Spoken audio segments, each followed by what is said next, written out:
melaksanakan kegiatan wawancara untuk kepala sekolah SDN 2 Lawas tentang praktik baik pengambilan keputusan yang selama ini Bapak sudah lakukan menjadi kepala sekolah. Yang pertama, Bapak, ini selama ini bagaimana Bapak dapat mengidentifikasi kasus-kasus yang merupakan dilema etika atau dilema pendidikan moral?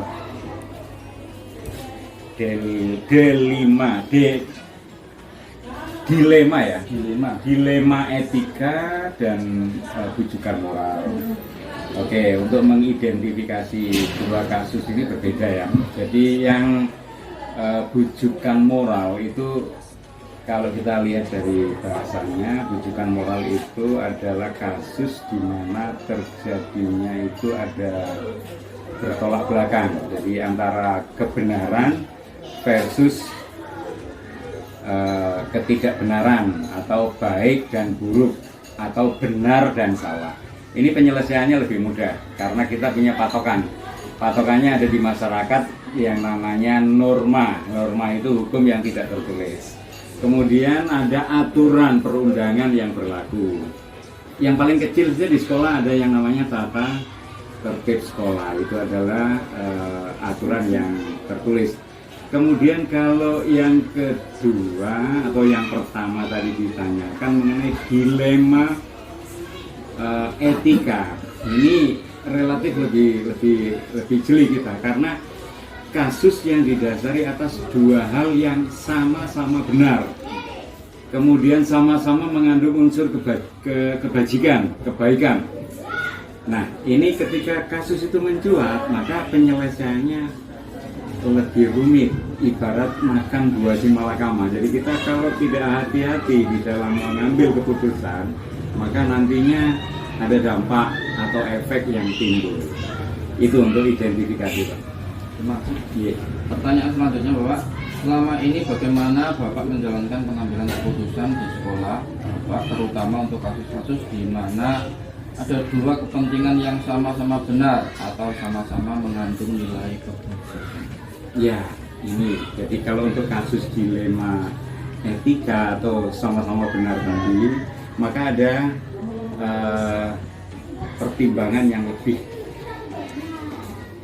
detail, lebih teliti. Kita timbang mana yang lebih bernilai positif, baik itu jangka pendek maupun jangka panjang, bisa diterima oleh nalar, oleh akal, dan diterima oleh yang sementara dalam kasus tersebut. Jadi keduanya nanti bisa akhirnya legowo menjalankan keputusan yang sudah diambil oleh kepala sekolah untuk kita laksanakan secara bersama-sama tanpa ada keberatan ataupun denda. Selanjutnya, Bapak, langkah-langkah atau prosedur seperti apa yang biasa Bapak lakukan selama ini? Oh ya, langkah-langkahnya yang pertama kita panggil keduanya yang punya masalah atau punya kasus itu kita panggil, kita klarifikasi, kemudian kita tanyakan apa argumen yang disampaikan. Untuk yang langkah pertama itu kita ketemukan secara terpisah dulu. Setelahnya nanti kita konfrontir, kita temukan sehingga bertiga nanti bisa kita tahu. Lalu yang kedua, setelah ada kita klarifikasi masalahnya, kemudian kita analisis sejauh mana bobot daripada masalah tersebut, yaitu mana yang lebih baik. Karena dua-duanya memang jelas baik, tapi ada satu yang terbaik itu yang harus kita ambil dengan melibatkan orang ketiga. Misalnya ada teman guru yang lebih senior, kemudian kita ajak untuk berembuk. Ini kira-kira pilihan kita jatuh pada pilihan yang mana. Kemudian setelah itu baru diambil keputusan. Tentu saja keputusan tersebut bisa diterima secara demokratis, namun juga harus tepat sasarannya. Demikian, Pak. Selanjutnya, hal-hal apa saja yang selama ini Bapak anggap efektif dalam pengambilan keputusan pada kasus-kasus dilema etika? Iya, itu yang paling efektif. Kita harus tanggap sebagai pimpinan, kita harus tanggap, itu yang pertama. Kemudian cepat, karena kalau sampai berlarut itu akan menjadi basi atau sudah menjadi sesuatu yang sulit untuk diselesaikan. Lalu tepat, jadi ada ketepatan di dalam pengambilan keputusan itu. Kita tidak ragu-ragu, kalau memang itu sudah dianggap tepat, maka kita lakukan. Dengan didasari ada unsur ataupun hal tentang keadilan. Lalu kejujuran itu bisa kita tanya di dalam hati kita sendiri. Kemudian ini populis di kalangan masyarakat, di kalangan dewan guru, baru yang setelah adil, jujur, maka nanti finalnya itu adalah keputusan itu bisa dilaksanakan secara bersama. Yang selanjutnya ini, hal-hal apa saja yang selama ini merupakan tantangan dalam pengambilan keputusan pada kasus-kasus dilema etika? Iya. Sekolah sebesar ini nyaris setiap hari ada tantangan yang kita hadapi. Ya tentu saja tantangan itu harus kita hadapi. Karena apa? Sebagai manusia kita ini tidak bisa menyenangkan semua orang, tidak bisa. Jadi kita ambil keputusan terbaik karena memang dua-duanya baik. Karena di sini dilema, kata dilema itu memang sulit untuk kita menentukan pilihan, makanya kita tidak bisa menyenangkan semua orang. Namun karena kalau kita melihat skup yang lebih besar untuk kepentingan lembaga yang lebih besar, kepentingan masyarakat, maka harus tantangan itu kita kalahkan dengan mengajak pihak yang dikalahkan tadi, pendapat yang tidak dipakai ataupun yang digugurkan, untuk bersama-sama melaksanakan sesuai dengan keputusan. Pertanyaan yang selanjutnya, apakah Bapak memiliki sebuah takalah atau jadwal tertentu dalam sebuah menyelesaikan kasus dilema etika? Apakah Bapak langsung menyelesaikan di tempat atau memiliki sebuah jadwal untuk menyelesaikannya?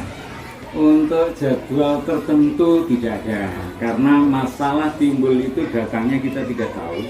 Kadang tiba-tiba, kadang sesuai dengan situasi dan kondisi. Jadi kita klasifikasi saja berat dan ringan. Kalau yang masalahnya ringan itu mudah untuk diterima oleh banyak orang, ya kita selesaikan hari itu juga atau saat itu, saat kejadian.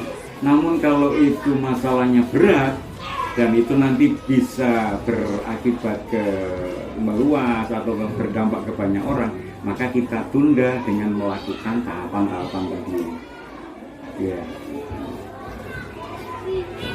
Pertanyaan yang selanjutnya, adakah seseorang atau faktor-faktor yang selama ini mempermudah atau membantu Bapak dalam pengambilan keputusan dalam kasus-kasus dilema etika? Ya, untuk mempermudah tentu saja kita tidak sendirian. Jadi kita sudah mulai mengklarifikasi, kemudian meminta saran kepada teman yang bisa kita percaya, atau bila perlu kalau memang itu bukan kasus pelanggaran etika, maka bisa kita florkan di forum rapat supaya suasana demokrasi itu bisa kita bangun. Nah, nanti mungkin bisa kita lakukan voting, kita lakukan pendapat ataupun pemilihan misalnya. Nah, seperti itu, maka masalah yang sebesar apapun akan terurai dengan sendirinya. Yang terakhir Bapak, dari semua hal yang telah disampaikan, pembelajaran apa yang dapat Bapak petik dari pengalaman Bapak pengambilan keputusan dilema etika? Iya, pembelajarannya untuk saya pribadi itu sudah punya jam terbang 38 tahun dengan berpindah-pindah tempat tugas dari Papua sampai ke Jawa Timur ini. Tentu saja yang bisa kita petik bahwa kita ini makhluk sosial. Manusia itu adalah makhluk sosial, tidak bisa hidup sendiri atau menyelesaikan masalah itu sendiri. Jadi kita butuh peran daripada orang lain. kemudian hal-hal yang bersilang pendapat ataupun dilema tadi itu pasti bisa kita lalui dengan mengutamakan kepentingan orang banyak atau yang terbaik, kita ambil keputusan yang terbaik. Kalau diibaratkan bak makan buah si malakama, dimakan ayam mati, tidak dimakan mati ibu. Untuk kalau saya, buah itu saya makan. Tentu saja saya harus kehilangan ayah, namun tidak kehilangan ibu. Nah, kenapa saya pilih ibu yang saya pertahankan? Karena ibu bisa mengambil tugasnya ayah, sedangkan ayah tidak bisa menjadi atau mengambil tugas-tugas keibuan bagi seorang ibu.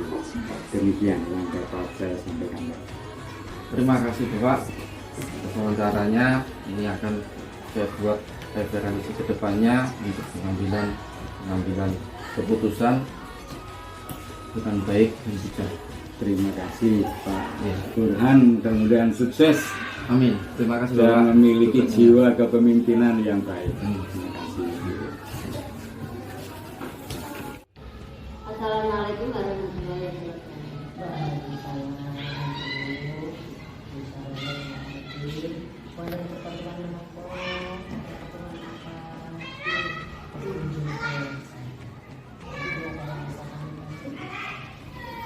Ibu, kami dari pelatihan Kementerian ini ada tugas.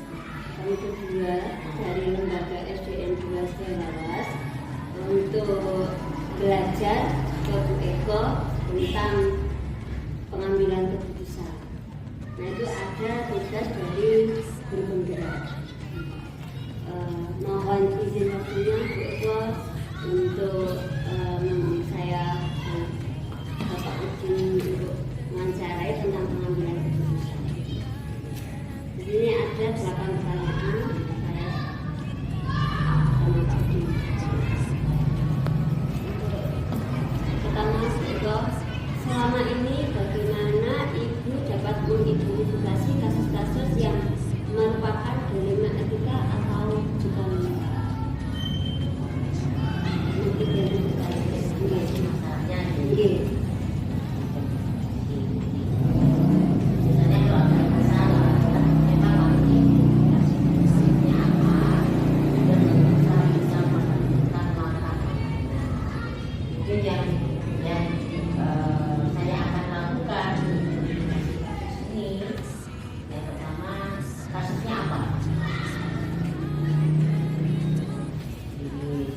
Untuk kasus jerima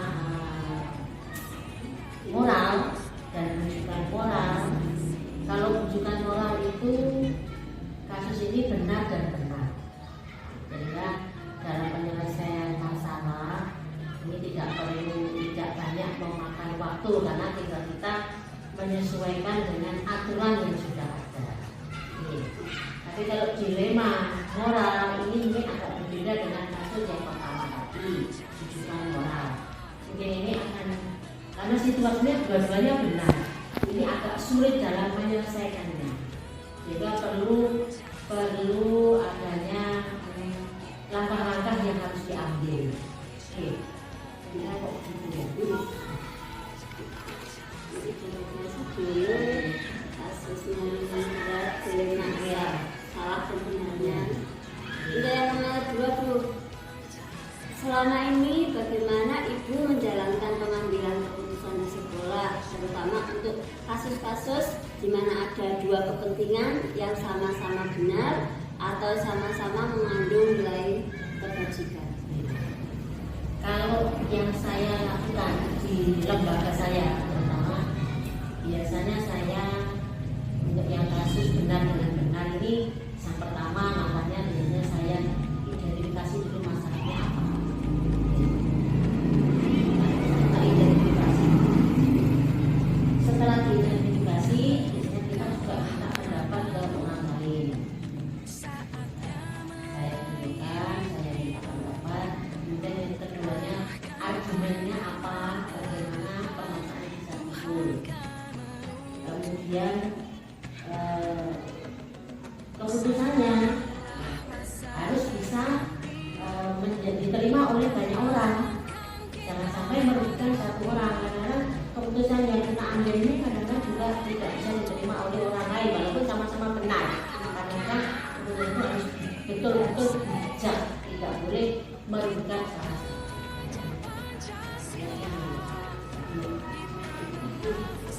untuk masalah yang berat Ya.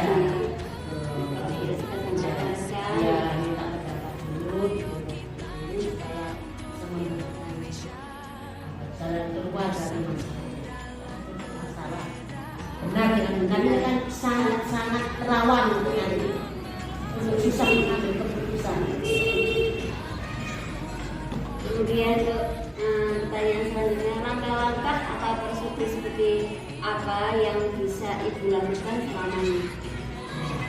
Langkah yang pertama, saya mendengarkan dari kedua belah pihak. Kan argumen mereka apa? Kedua belah pihak ini berargumen permasalahan. Kemudian setelah itu baru menggali informasi dari berbagai pihak. Informasi, kemudian menganalisa bukti-buktinya, kemudian mencari solusinya. Jadi verifikasi dulu, mengumpulkan bukti-bukti, berargumen, kemudian baru mengambil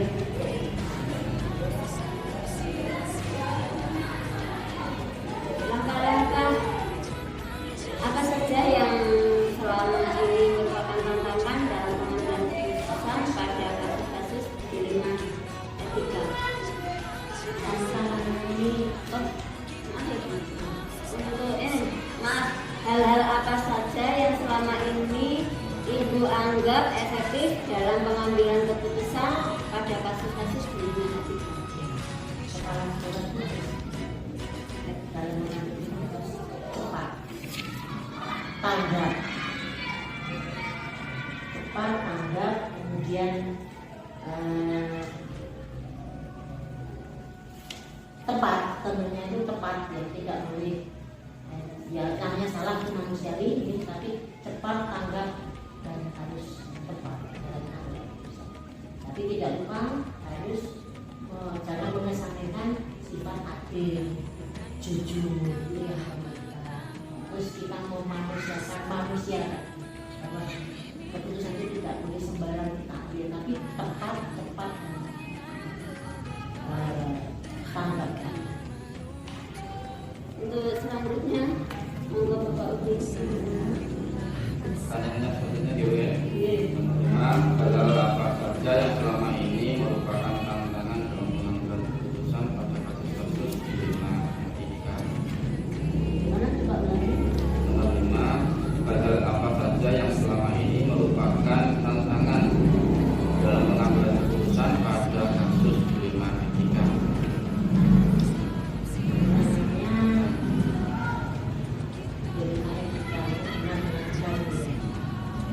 Sulit dalam menentukan yang terbilang itu ya sulit mengambil karena ini benar kadang-kadang kita di posisi yang sangat sulit dalam mengambil, tapi kita harus memutuskan yang terbaik walaupun semuanya baik, tapi ada yang terbaik.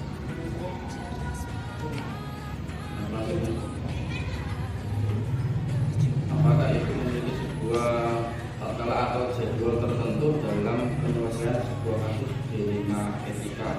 Sebetulnya kalau jadwal tertentu tidak ada, karena kasus itu kadang-kadang kan katanya tidak hari ini, tapi setidaknya setelah ada kasus itu pun harus segera diselesaikan, ya, dicari jalan keluar yang terbaik sehingga tidak merugikan semua pihak.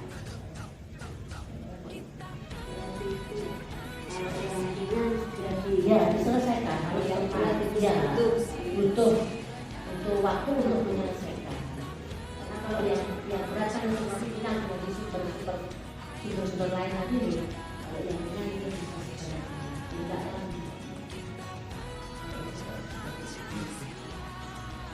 Pertanyaan selanjutnya, itu apakah adakah seorang atau pakar-pakar yang selama ini membuka atau membantu dalam kasus-kasus dilema? Untuk faktor-faktor yang bisa mempermudah, karena satu yang pertama adalah kedudukan saya. Mungkin salah satu faktor yang membuat saya sebagai kepala sekolah. Nah, posisi saya sebagai kepala sekolah sehingga mempermudah untuk saya bisa menyelesaikan semua kasus. Yang kedua mungkin pendapat orang lain.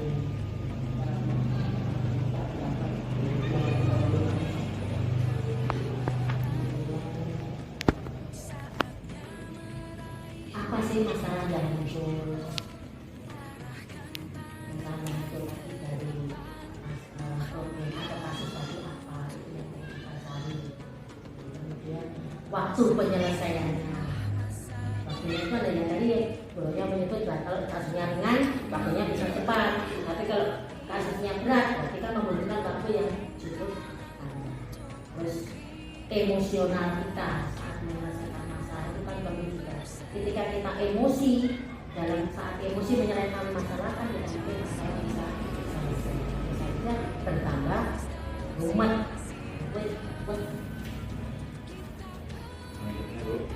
Jadi semua hal yang telah disampaikan, pembelajaran apa yang Ibu dapat petik dari pengalaman Ibu selama ini tentang mengambil keputusan ini?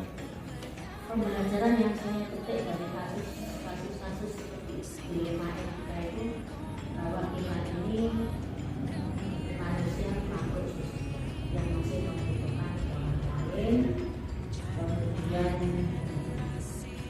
kita bisa menyelesaikan kasus dari yang tadinya baik tetapi menjadi yang